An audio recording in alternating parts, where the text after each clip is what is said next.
Hello, my name is James Reid. I'm political editor of the Yorkshire Post and the Yorkshire Evening Post, and today the general election campaign has brought me to York. Theresa May, having spent 9 months as Prime Minister without visiting Yorkshire, is now visiting Yorkshire, I should say, for the second time in the space of a couple of weeks, and she's chosen to come here to York. Now, York, interesting, in the 2015 election didn't feature very strongly. Both major parties basically thought the seats were going to go the way they were going to go. So Rachel Maskell was elected as the Labour MP for York Central, Julian Sturdy for York Outer. This time things slightly different. Lib Dems think that the fact that York was one of the few bits of Yorkshire to vote Remain might give them a bit of a fighting chance in York Outer. The Conservatives starting to think that York Central might be in play. They've selected a candidate called Ed Young, and they have high hopes for him. So I'm going to see what Theresa May has to say, and then back with some thoughts at the end. Price tag.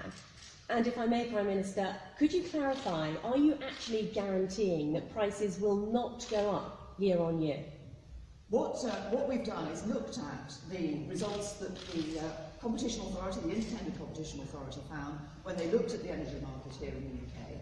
They found that the customers of the 6 largest suppliers in a year were paying £1.4 billion more than they would have done if there was a truly competitive market. I think in those circumstances it's right, as does everybody sitting around the Cabinet table, for government to take action to support working families. And what we're talking about is a cap on energy prices that will be set by an independent regulator, and that will be a reflection of the market, and will ensure that people, and it will, crucially, it will be possible for that cap to move, but the independent regulator will set it. But the key thing is that people are clearly paying too much for their energy bills today. Too many ordinary working families, too many vulnerable people find themselves on tariffs that are above that they should be paying, and that's why we're taking action. So that was has to be said, a very quick appearance by Theresa May here in York.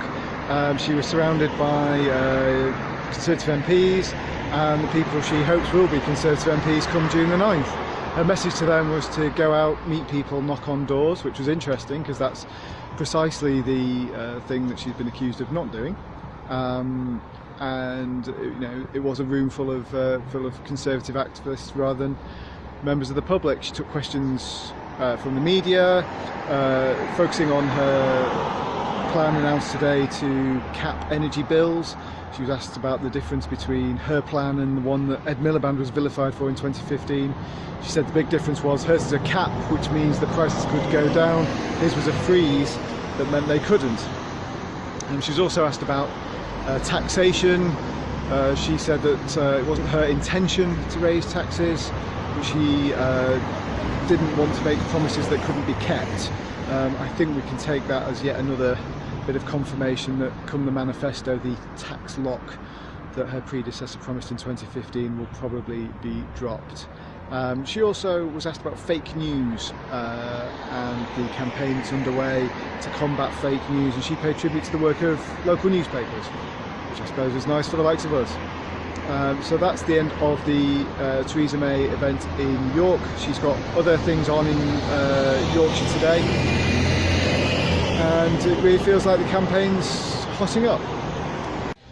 Well, it's coming to the end of what's been a really busy day in the general election in Yorkshire. Theresa May here making 2 stops, once in York and once in Leeds, and now Jeremy Corbyn here in Morley.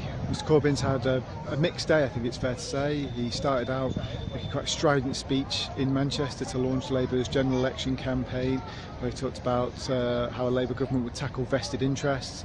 He also tried to clarify Labour's position on Brexit, which then seemed to get a bit less clear following a BBC interview this afternoon.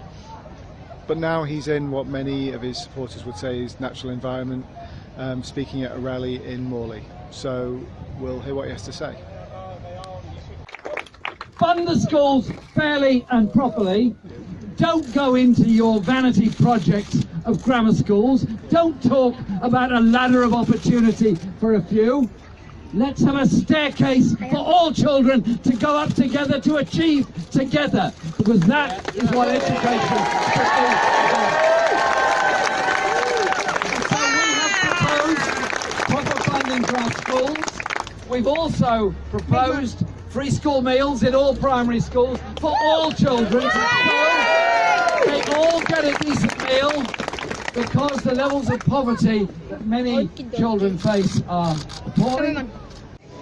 So Jeremy Corbyn's just finished speaking in Morley, a passionate speech without notes on education, on skills, on welfare, on the health service, on workers' rights. And there's no doubt that there aren't many politicians who at very short notice can attract a big crowd to come to a patch of grass outside a leisure centre to hear them speak. And he was clearly in his element. This is where he's at his best and at his strongest. Of course, the problem he faces is it's not the people here in Morley on a Tuesday evening he has to convince, it's the people who aren't here, who are at home, who he needs to win over, to win seats like Morley and Outwood, and to form a government on June the 9th.